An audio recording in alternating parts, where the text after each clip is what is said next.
مرحبا أهلا النوادي.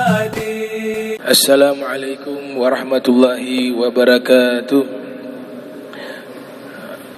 Al-Imam Nawawi masih membahas terkait doa kunut subuh. Pertemuan yang lalu sudah dibahas doa kunut subuh yang diriwayatkan oleh Al-Imam Ali bin Abi Thalib berdasarkan kesaksian putra beliau Al-Imam Muhammad ibn Al-Hanafiyah. Jadi kunut subuh yang biasa kita baca doanya Allahumma hadina fi man hadait ila akhir doa, itu adalah riwayat yang dinisbatkan juga kepada Al-Imam Ali bin Abi Thalib di dalam membaca doa kunut tersebut di solat fajar. Ada riwayat kedua terkait doa kunut yang dibaca oleh Sayyidina Umar bin Khattab radhiyallahu ta'ala anhu wa ardhah. Dan ini sebagaimana diriwayatkan oleh para ulama-ulama Syafi'iyah. Isi doa tersebut sini dikatakan qanata fi subhi ba'da ruku. Sayyidina Umar membaca doa kunut tersebut di solat subuh sesudah ruku, ba'da ruku, yaitu Allahumma inna nasta'inuka wa nastaghfiruka wa la nakfuruka wa nu'minu bika wa nakhla'u man yafjuruka Allahumma iyyaka na'budu wa laka nusalli wa nasjudu wa ilaika nas'a wa nahfidhu narju rahmataka wa nakhsha 'adzabaka inna 'adzabaka aljid bil kuffar mulhikun Allahumma 'adzib al-kafarata alladhina yasudduna 'an sabilik wa yukadzibunaka rusulak wa yuqatilunaka awliya'ak Allahumma ighfir lil mu'minin wal mu'minat wal muslimin wal muslimat wa aslih dhata bainihim wa alif baina qulubihim waj'al fi qulubihim al-imana wal hikmata wa thabbithhum ala millati Rasulillah sallallahu alaihi wasallam wa auzi'hum an yufu bi ahdika alladhi ahadtahum alaihi wansurhum ala aduwik wa aduwihim ilahal haqqi waj'alna minhum. Itu doa kunut kedua tuh. Jadi kenapa enggak pernah dibaca kepanjangan? Yang hafalnya susah, panjang, ya. Nah, sehingga riwayat yang kita gunakan yang pendek itu Allahumma hdina fi man hadait. Walaupun riwayat Allahumma hdina fi man hadait adalah riwayat yang lebih kuat, derajatnya lebih kuat dibanding riwayat kedua. Waqala ashabuna wa'lam anna al-manqul an Umar azib kafarat ahli kitab lianna qitalahum dzalika zaman kana ma'a kafarati ahli kitab. Isi doa kunut tersebut tadi ada permintaan semoga Allah mengazab orang-orang kafir ahli kitab. Di dalam satu naskah ada lafaz doanya Sayyidina Umar, azablah orang-orang kafir ahli kitab. Di sini bijaknya Imam Nawawi mengatakan bahwa doa tersebut karena di masa itu, di masa Sayyidina Umar itu terjadi konflik antara kaum muslimin dengan ahli kitab. Adapun di zamannya Imam Nawawi yang lafaz ahli kitab itu dihapus, jadi kafarata saja. Itu. Qala ashabuna yustahabbu al-jam'u baina kunuti Umar wa ma sabaq. Para ulama mazhab Syafi'i, menganjurkan menggabung kunut dari Sayyidina Umar dan kunut yang diriwayatkan dari Sayyidina Ali. Jadi cara yang paling terbaik itu digabung. Allahumma hadina fi man hadait, kemudian selesai dilanjutkan dengan Allahumma inna nasta'inuka ila akhir doa. Itu yang paling terbaik doa kunut, digabung. Fa in jama'a bainahuma fal asah takhiru kunuti Umar. Fa in jama'a bainahuma fal asahu takhiru kunuti Umar. Kalau mau digabung, maka yang awal itu adalah kunutnya Imam Ali, setelah itu kunutnya Sayyidina Umar. Itu yang paling afdal jika kita ingin gabung. Di sini mengatakan kalau ingin digabung doa kunut tersebut, maka yang paling sahih adalah mengakhirkan kunutnya Sayyidina Umar bin Khattab. Wa in iktasara falyaktasir alal awal. Tapi kalau mau ringkas, maka ringkaslah kunut yang awal, kunut yang pertama. Wa innama yustahabbu al-jam'u bainahuma idza kana munfaridan aw imaman mahsurin yardawna bitatwil wallahu a'lam. Namun jika dianjurkan, ya sesungguhnya dianjurkan menggabungkan kunut riwayat Imam Ali dan kunut riwayat Sayyidina Umar bin Khattab, itu kalau solat munfarida, solat sendiri. Kalau solat berjamaah khawatir memberatkan makmum, karena akan menjadi panjang doa tersebut. Kemudian dikatakan di sini au imaman mahsurin, atau imamnya memang sudah disepakati oleh makmum. Jadi makmumnya sudah sepakat sebentar kita pakai kunut yang panjang. Makmumnya sudah sepakati, sudah ditentukan makmumnya, maka itu dibolehkan. Yardawna bitatwil, jika mereka makmum ridho untuk diperpanjang kunutnya. Kalau tidak ridho, maka baca yang ikhtisar, yang pendek, tidak perlu baca yang panjang. Ini juga berlaku kepada membaca surat-surat di dalam sholat gitu. Kalau terlalu panjang memberatkan makmum, Rasul membaca keadaan makmum. Nabi lihat jika ada orang tua, anak kecil, atau orang yang sakit, takhfif, beliau memperingan sholat, dibaca pendek.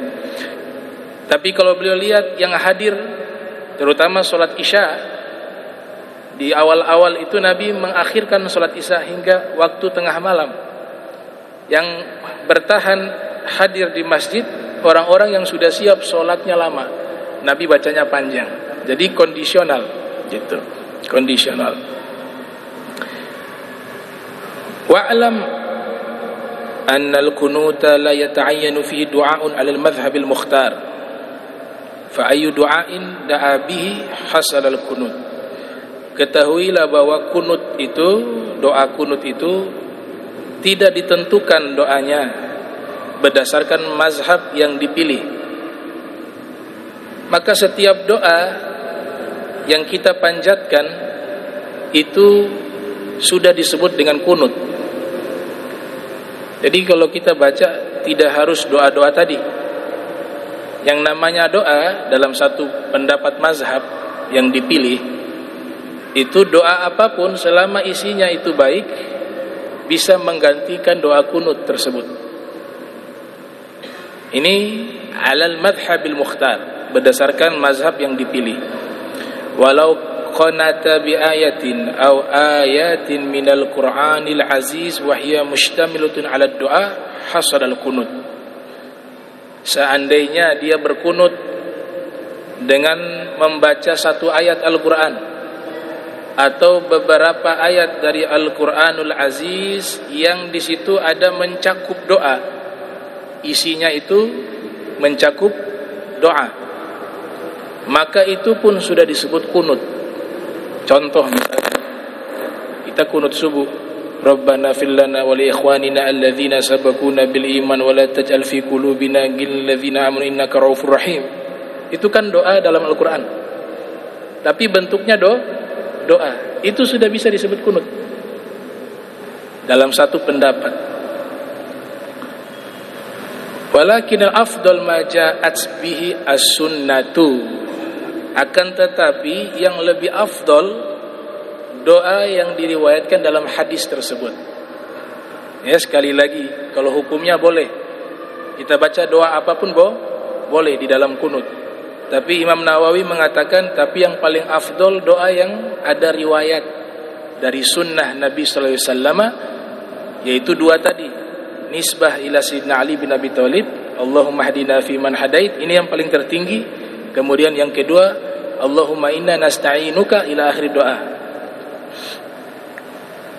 Wa qad dhahaba jama'atun min ashabina ila annahu yata'ayyanu wa la yuzi ghairuh.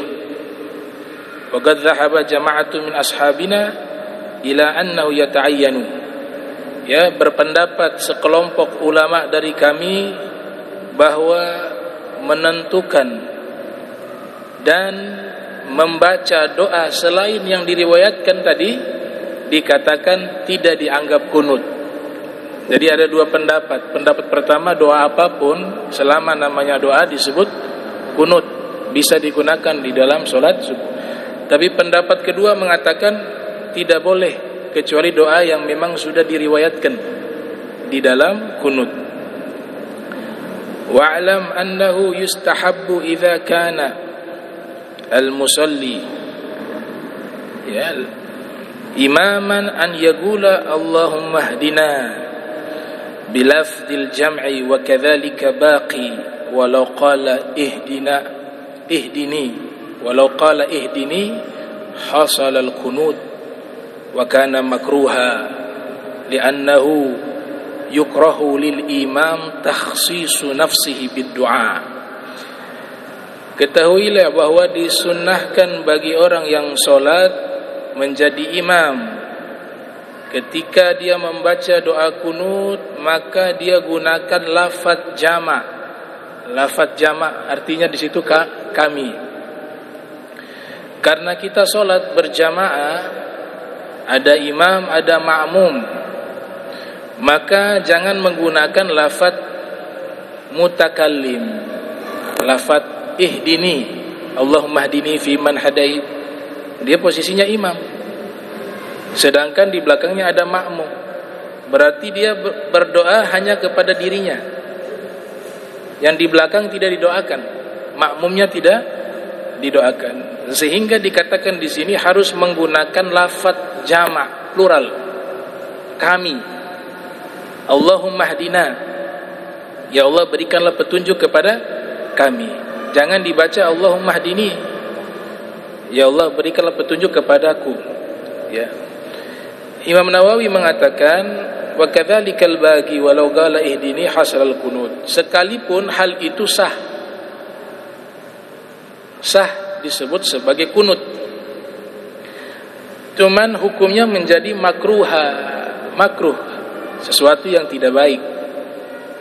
Sesuatu yang tidak baik. Kenapa tidak baik? Li'annahu yukrahu lil imami takhsisu nafsihi bid-du'a. Karena sebab imam mengkhususkan doa tersebut untuk dirinya saja, maka itu tidak baik. Waruwina fi sunani Abi Dawud wa Tirmidzi an Thauban radhiyallahu ta'ala anhu qala Rasulullah sallallahu alaihi wa alihi wa sahbihi wa barak wa sallam la ya'ummu 'abdun qauma fayakhussu nafsahu bid'awatin dunahum fa in fa'ala faqad khanahum. Qala at-Tirmidzi haditsun hasanun. Hadis diriwayatkan di dalam Sunan Abi Dawud yang lahir tahun 202 Hijriah, wafat 275 Hijriah. Juga hadis ini riwayat Imam At-Tirmidzi di dalam sunannya yang lahir tahun 209 Hijriah, wafat 279 Hijriah, dari sahabat bernama Thauban. Thauban mengatakan Rasul bersabda sallallahu alaihi wa alihi wa sahbihi wa barak wa sallam, la ya'ummu 'abdun qauma fayakhussu nafsahu.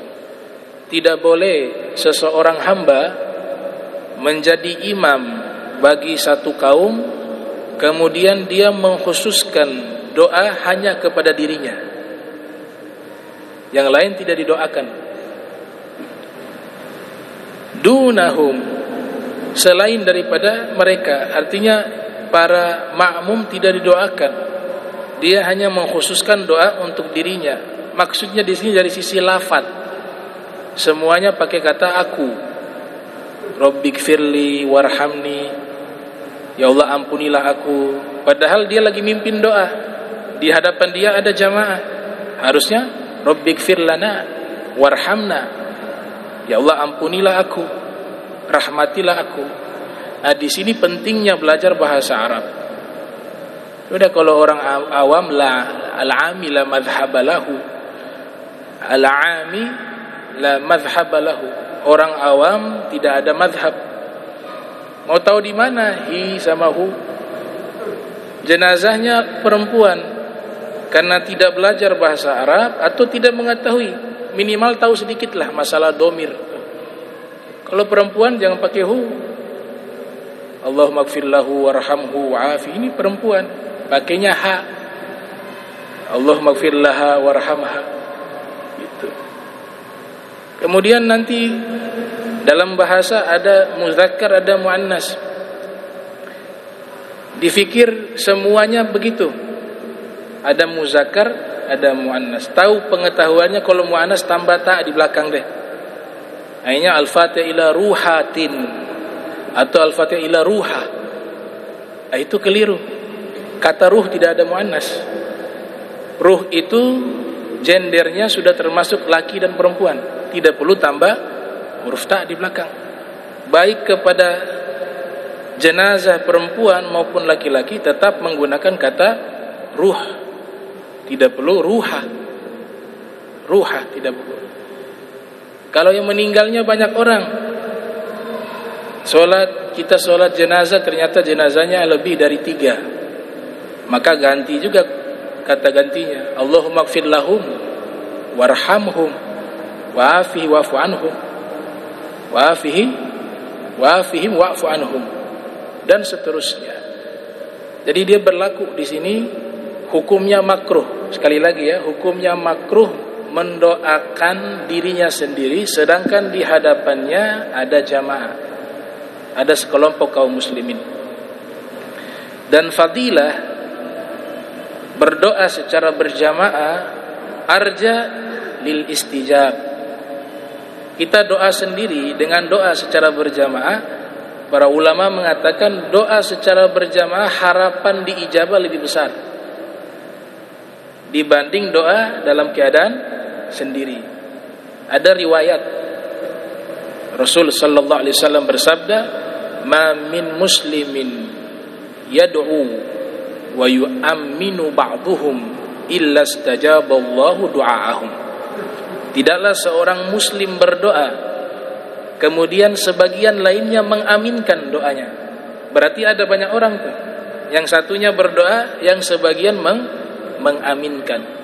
Jadi lafaz amin itu adalah permohonan. Istajib artinya, ya Allah tolong terima doa kami.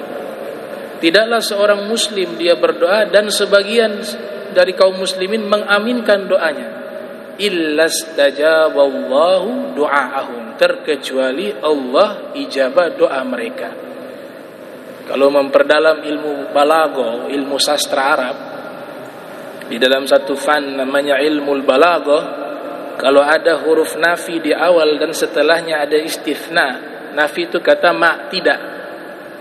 Kemudian setelahnya ada istithna, kecuali. Itu maknanya isbat. Maknanya isbat, penegasan. Yakni ketika kita berdoa berjamaah ditegaskan bahwa doa itu akan diterima oleh Allah. Itu maknanya, disebut dengan isbat. Oleh sebab itu makruh, ya. Makruh karena disebutkan dalam hadis Rasul menyatakan tidaklah seorang hamba dia menjadi imam terhadap suatu kaum fayakhussu nafsahu bida'watin, dia mengkhususkan untuk dirinya doa tersebut dunahum, tidak diberikan juga kepada mereka. Fa in fa'ala faqad khanahum, jika dia lakukan itu sungguh dia telah mengkhianati mereka. Ini bahasa hadis Nabi bukan dikhususkan kepada orang yang tidak bisa bahasa Arab. Nabi sedang berbicara kepada sahabat-sahabatnya yang mereka faham, tahu akan bahasa Arab, sehingga mereka mengetahui kapan digunakan kata aku dan kami. Maka di sini ada satu ancaman dari Nabi.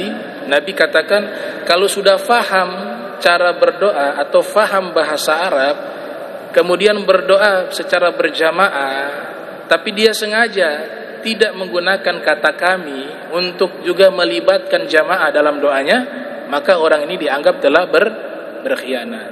Nabi tidak berbicara kepada orang yang tidak tahu bahasa Arab. Orang tidak faham, mana mungkin salah. Oleh sebab itu, salah satu anjuran bagi kita umat Islam itu diperintahkan belajar bahasa Arab. Ta'allamul Arabiyyata fa innaha min dinikum. Belajarlah bahasa Arab, sesungguhnya bahasa Arab adalah satu bahasa bagian dari agama kalian. Jadi jangan dipahami bahasa Arab bahasa satu bangsa. Oh, itu bahasa orang-orang Arab. Keliru. Bahasa Arab bahasa agama Islam. Dan memang dia masuk ke dalam bahasa orang Arab karena memang Nabi Muhammad orang Arab. Bahasa Al-Quran bahasa Arab. Ahibbul Arab lithalath. Cintailah bahasa Arab karena 3 fil riwayah. Li'anni Arabiyun. Karena saya orang Arab, kata Nabi, menggunakan bahasa Arab. Wa kalamullah fil Quran Arabiyun. Firman-Nya Allah di dalam Al-Quran bahasa Arab. Wa kalamu ahlil jannati fil jannati Arabiyun. Dan dialog bahasa penghuni surga di dalam surga menggunakan bahasa Arab. Terlepas hadis ini ada yang mengatakan dhaif dan seterusnya, ya, tapi kenyataannya Al-Quran bahasa Arab. Kenyataannya Nabi menggunakan bahasa Arab. Soalnya ada yang mempermasalahkan, ini hadis lemah. Baiklah, hadis lemah, tapi isi hadis itu benar. Nabi menggunakan bahasa Arab, Al-Quran menggunakan bahasa Arab. Penghuni surga menggunakan bahasa Arab, terjadi khilaf riwayatnya. Tapi yang dua ini benar. Sama halnya riwayat mengatakan penghuni surga mereka berbicara dalam surga menggunakan bahasa Arab. Yang tidak bisa bahasa Arab, tapi kalau dia masuk surga otomatis dia bisa bahasa Arab. Ada riwayat mengatakan kalau penghuni neraka bahasa India. Nah, ini riwayat-riwayat sekalipun tidak benar, ya, belum dipastikan kebenarannya. Apakah benar riwayat ini riwayat yang sahih dinisbatkan kepada Nabi? Itu diperdebatkan. Tapi hadis tadi, ketika ada isi hadis yang menyatakan bahasa Al-Quran bahasa Arab, bahasa Nabi Muhammad bahasa Arab, tanpa mempertentangkan ini lemah atau sahih, memang kenyataannya Nabi menggunakan bahasa Arab. Al-Quran juga menggunakan bahasa Arab. Oleh sebab itu ulama-ulama berbeda di dalam hukum belajar ilmu bahasa Arab. Ada yang mengatakan wajib, ada yang mengatakan sunnah. Yang mengatakan wajib khususnya mereka yang ingin memperdalam ilmu agama, yang ingin belajar ilmu agama, wajib belajar ilmu yang berkaitan dengan bahasa Arab. Orang awam disunnahkan.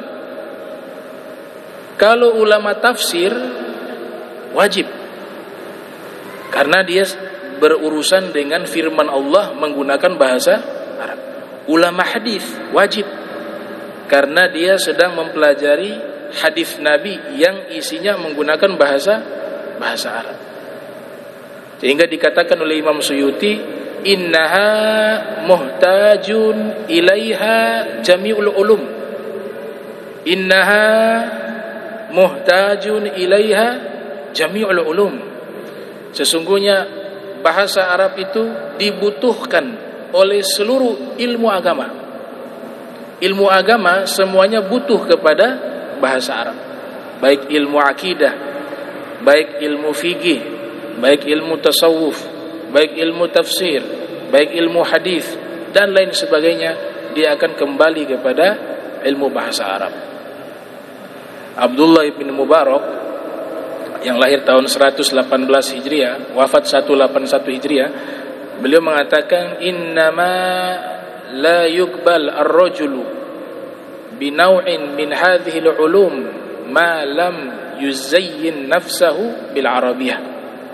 Sesungguhnya orang yang mengajar ilmu-ilmu agama secara eksklusif itu jangan langsung diterima, terkecuali orangnya itu sudah menghiasi dirinya dengan ilmu bahasa Arab. Apalagi berkaitan ilmu akidah, ilmu tafsir, ilmu hadis. Nah, ini butuh yang namanya pendalaman, at-tabahhur di dalam ilmu bahasa Arab. Muncul ilmu baru di dalam ilmu Al-Quran dan ilmu hadis, namanya ilmu gharib. Ilmu gharibil Quran, ilmu gharibil hadis. Apa ilmu ini? Kajian-kajiannya membahas kosakata bahasa Arab yang sulit. Jadi orang Arab sendiri ketika menerima firman Allah lewat lisan Nabi Muhammad berupa Al-Quran dan hadis Nabi, ada beberapa kosakata bahasa Arab yang tidak dapat dipahami oleh orang Arab. Karena bahasa-bahasa ini bahasa yang langka, bahasa yang unik, bahasa yang butuh tabahur, pendalaman ilmu bahasa Arab. Contoh riwayat Ar-Roma Hurmuzi. Ar-Roma Hurmuzi ini salah satu ulama yang dianggap sebagai pionir dan perintis ilmu mustalahil hadis. Kitabnya berjudul Al-Muhaddithul Fasil Baina Rawi wal Wa'i. Jadi dianggap sebagai salah satu ulama yang menyusun dan menjadi tokoh utama di dalam menyusun ilmu mustalahil hadis. Namanya Roma Hurmuzi. Menukilkan satu hadis Nabi. Nabi mengatakan, iyyakum wa khadra'ad diman. Iyyakum wa khadra'ad diman. Hati-hati kalian dengan rumput hijau yang beracun. Ini bahasa Arab. Hadra, hijau. Ad-diman artinya pupuk yang terbuat dari kotoran hewan. Tapi ketika disatukan kalimat ini, hadra dan diman, yang mendengar sabda Nabi, mereka orang Arab tapi tidak tahu maknanya apa. Kata Nabi, hati-hati kalian dengan rumput hijau yang berasal atau tumbuh disebabkan oleh pupuk yang terbuat dari kotoran hewan. Qalu. Nah, karena mereka tidak tahu, mereka tanya, "Wa ma hadra'ud diman?" Apa itu hadra'ud diman? Padahal Nabi berbicara kepada siapa? Orang yang mengerti bahasa Arab. Tapi Rasulullah menguasai semua daripada bahasa Arab. Bahasa Arab dari setiap suku yang berbeda, dia punya kosakata, di beberapa kosakata itu berbeda. Jadi suku A ini tidak paham bahasa suku B, walaupun sama-sama bangsa Arab. Ini hikmah kenapa Al-Quran diturunkan lewat lisan orang Quraisy. Nabi Muhammad orang Quraisy. Kenapa tidak diturunkan di luar daripada suku Quraisy? Dan kenapa Nabi Muhammad dipilih oleh Allah yang mampu menyampaikan wahyu Allah berupa Al-Quran? Hikmah salah satunya, di kota Makkah, tempat lahir dan tinggalnya Nabi Muhammad, itu adalah pusat perdagangan seluruh bangsa Arab. Ada musim di mana mereka melaksanakan ritual ibadah haji dengan syariat mereka, dengan versi mereka. Itu yang datang dari berbagai suku. Semua suku Arab paling minimal setahun sekali akan berkumpul di Makkah. Disinilah terjadi asimilasi bahasa Arab secara keseluruhan. Suku A datang ke Makkah, dia menggunakan bahasanya terserap kepada orang-orang Quraisy. Suku B, suku C, suku D, semuanya datang. Bahasa mereka terserap. Yang luar biasa bukan hanya bahasa Arab yang terserap dari dialek orang-orang Quraisy, tapi juga bahasa-bahasa non-Arab juga masuk. Imam Suyuti menyatakan kata sirat itu di suratul Fatihah, ihdinas siratal mustaqim, ada pendapat ulama mengatakan itu bukan bahasa asli Arab, tapi bahasa serapan dari bahasa Persia. Sirat. Ada yang baca sirat, ada yang baca as-sarat. Kemudian kafur di surat Al-Insan. Dicari kosakata asalnya itu bukan berasal dari bahasa Arab, tapi dia berasal dari bahasa Melayu, kapur. Innama yashrabuna min ka'sin kana mizazuha kafura. Nah, jadi kekayaan bahasa yang dimiliki orang Quraisy itu tidak dimiliki oleh bangsa Arab lain. Semua bahasa Arab yang ada di Jazirah Arab terkumpul di dalam bahasa Arab orang-orang Quraisy, dan paling fasih, paling paham kosakata bahasa Arab secara komprehensif adalah orang Quraisy, dan pemimpinnya adalah Nabi Muhammad. Jadi bahasa fusha itu dalam riwayat sudah punah. Bahasa Arab yang fusha sudah punah. Nabi katakan dalam hadis riwayat At-Tabari, lahir 224, wafat 310 Hijriah, dalam kitab Tarikhul Umam wal Muluk, Nabi mengatakan sesungguhnya Lughatul Arabiyah al-Fasihah qad durisat.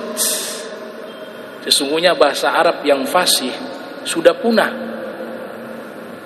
Allati yatakallamu biha Nabi Allah Ismail, yang dahulu biasa dilafatkan oleh Nabi Ismail. Jadi Nabi Ismail adalah seorang nabi yang mempelopori bahasa Arab fasih. Rasul katakan apa? Bahasanya Nabi Ismail ini sudah punah, yang fusha. Hingga datang malaikat Jibril. Malaikat Jibril mengabarkan kepada saya bahwa Allah akan mengajarkan kepada saya bahasanya Nabi Ismail, bahasa Arab yang fusha. Maka Nabi menerjemahkan itu dengan bahasanya beliau lewat firman Al-Quran dan lewat hadis Nabi Muhammad sallallahu alaihi wa alihi wasallam. Itu hikmahnya. Nah, jadi bahasa semacam ini, bahasa Arab, salah satu sahabat yang terdekat, Sayyidina Abu Bakar, itu kata wa'abba dalam Al-Quran di surat apa itu? Amma yatasa'alun atau abbasa wa tawalla, kalau tidak salah itu. Nanti bisa dicek tuh. Ada satu kosakata itu ditanya kepada Sayyidina Abu Bakar Siddiq, apa arti wa'abba? Sayyidina Abu Bakar yang Allah sebutkan dalam Al-Quran, idhuma fil ghar Thaniyal itsnain idhuma fil ghar, yang menemani Nabi di dalam goa adalah Sayyidina Abu Bakar. La tahzan innallaha ma'ana, jangan kau bersedih, Allah bersama kami. Ditanya oleh seseorang, apa arti wa'abba fil Quran? Surat Amma yatas'alun atau abbasa wa tawalla. Kata beliau, la adri. Sayyidina Abu Bakar mengatakan, la adri, aku tidak tahu apa artinya. Aku tidak tahu apa artinya. Ibnu Abbas yang Nabi doakan secara khusus, Allahumma faqihu fid din wa 'allimhul Qur'an, wa fi riwayah wa 'allimhu at-ta'wila. Sepupunya Rasul Abdullah bin Abbas, Nabi doakan, ya Allah berikan faham dia agama, ya Allah ajarkan dia Al-Quran, ya Allah ajarkan dia ta'wil Al-Quran. Ditanya kepada beliau, apakah kau tahu seluruh kosakata dalam Al-Quran? Beliau mengatakan, ada yang banyak yang saya tidak tahu, khususnya ada kata gisun. Gislun itu saya tidak tahu. Riwayat yang lain kata ar-raqim di surat Al-Kahf, saya tidak tahu ar-raqim itu artinya apa. Am hasibta anna ashabal kahfi war-raqim kanu min ayatina ajaba idh awa al-fityatu ila al-kahfi faqalu rabbana atina min ladunka rahmah wa hayyi' lana min amrina rasyada. Kata Ar-Rakim, kata Ibn Abbas, saya tidak tahu artinya apa, saya tidak tahu. Kalau mereka itu yang hidup di zaman Nabi, asli orang Arab, bahkan hidup di masa Rasul, belajar dengan Rasul, ada beberapa kosakata bahasa Arab yang mereka tidak ketahui, lantas bagaimana kita? Maka muncullah ilmu baru di masa setelah sahabat, tabi'in, tabi'ut tabi'in, namanya ilmu ghoribil Quran dan ilmu ghoribil hadis. Ilmu yang membahas kosakata bahasa Arab yang sulit dipahami, baik yang terdapat di dalam Al-Quran maupun di dalam hadis Nabi Muhammad sallallahu alaihi wa alihi wa barak wasallam. Nah, ini pembahasan terkait masalah doa. Jadi walhasil, kesimpulannya, hadis ini jangan dipukul rata. Di sini kan dibilang jika ada seseorang dia mendoakan dirinya sendiri tanpa mendoakan orang lain, maka orang itu khianat. Ini jangan dibawa ke orang yang tidak paham bahasa Arab. Yang Nabi maksudkan ini yang sudah mengerti bahasa Arab sengaja doakan dirinya, tidak mendoakan orang lain. Makanya di khutbah Jumat itu kan wajib kita mendoakan Allahumma gfir lil muslimina wal muslimat wal mu'minina wal mu'minat. Kalau gak ada doa itu, khutbahnya gak sah. Itu tarbiyah, pendidikan bahwa kita ini diperintahkan Nabi saling mendoakan. Karena kita ini bagaikan satu tubuh. Semua orang muslim yang ada di timur dan di barat, dia bagaikan kajasadin wahid, satu tubuh. Kalau ada satu yang tersakiti, maka seluruh tubuh akan tersakiti. Dia akan tidak bisa tidur karena sakit. Dalam satu riwayat, kal bunyan al-wahid, seperti satu bangunan, yashudduhu ba'duhum ba'dha, yang saling menguatkan satu dengan lainnya. Jadi doa kita usahakan sekarang pakai domir kami. Ini ada satu ilmu diajarkan oleh para ahli bahasa Arab. Kita sendiri mendoakan diri sendiri pakai kata kami itu sah. Pakai kata kami. Allahumma gfir lana warhamna wa tub alaina innaka antat tawwabur. Tapi dia doanya diri sendiri, gak ada orang. Kata ulama ahli lughah, sah saja. Dia masuk kepada apa? Ta'zimun nafs, sedang menghormati dirinya. Kita ini kan wajib menghormati diri kita. Karena Allah katakan kita ini manusia semuanya terhormat. Laqad karramna bani Adam. Sungguh kami telah memuliakan Bani Adam, anak Adam. Jadi tidak masalah kita menggunakan kata kami untuk mendoakan diri sendiri. Yang bermasalah ketika memimpin doa, tahu bahasa Arab, tahu bagaimana menggunakan kata ganti kami dan aku, tapi sengaja menggunakan kata aku tanpa mendoakan orang lain, padahal sedang berkumpul dengan jemaah. Disitulah yang disebut oleh Imam Nawawi kana makruha. Dia sudah melakukan suatu perbuatan yang makruh. Insyaallah kita lanjutkan lagi pembahasan tentang mengangkat kedua tangan ya di dalam kunut.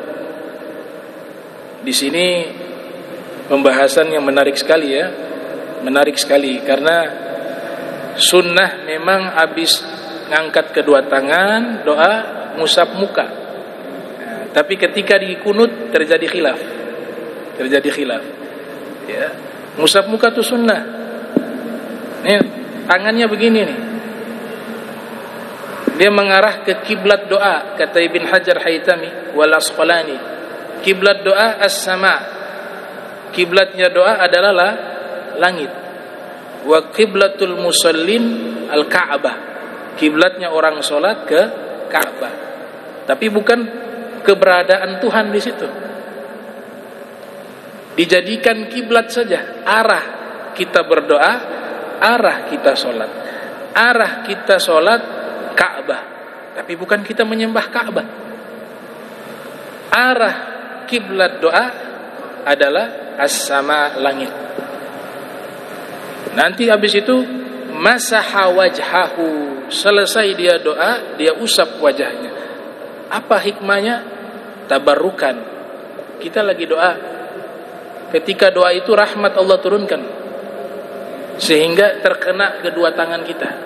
Kata Mula Ali Qori, jadi saya ada menulis satu kitab berjudul At-Ta'liqat Al-Jauhariyah, At-Ta'liqat, kitab Al-Arba'in Al-Buldaniyah. Saya beri judul At-Ta'liqat. Di situ ada hadis riwayat Syekh Yasin Al-Fadani.